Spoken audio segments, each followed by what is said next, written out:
नमस्कार, आप देख रहे हैं N24 न्यूज गुजरात। सूरत शहर में जुए खेलते 8 इसमों को गिरफ्तार करके जुए का गणनीय केस खोज निकालती सारोली police station surveillance team.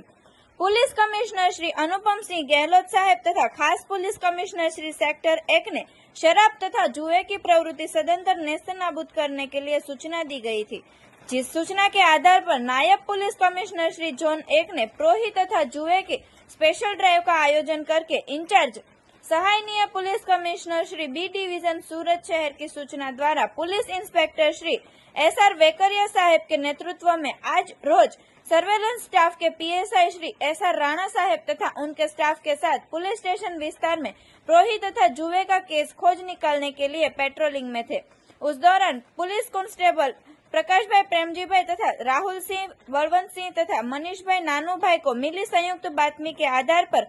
Kumbhariya गांव लक्ष्मीनगर सोसाइटी घर नंबर 13 के टेरेस पर जाहिर में 8 इसमों को गिरफ्तार करके उनके पास से नकद रुपए 15,900 तथा दाव ऊपर नकद 7,340 मिलाकर कुल नकद रुपए 23,240 की मत्ता का मुद्दामाल जब्त करके जुए का गणनीय केस खोजकर सराहनीय कामगिरी की है। आरोपी के नाम जयेश भाई जयंती भाई गरणिया, आकाश भाई जीतू भाई वेगड़, मनीष भाई राम भाई यादव, संतोष भाई विठल भाई बेरड़िया, जितेश भाई भूपत भाई गरणिया, हरेश भाई मनु भाई परमार, लक्ष्मण भाई पसा भाई हरिजन, दिनेश भाई नानजी भाई कबीरा। देखते रहिए N24 न्यूज गुजरात, सिर्फ हम तक ही नहीं सब तक।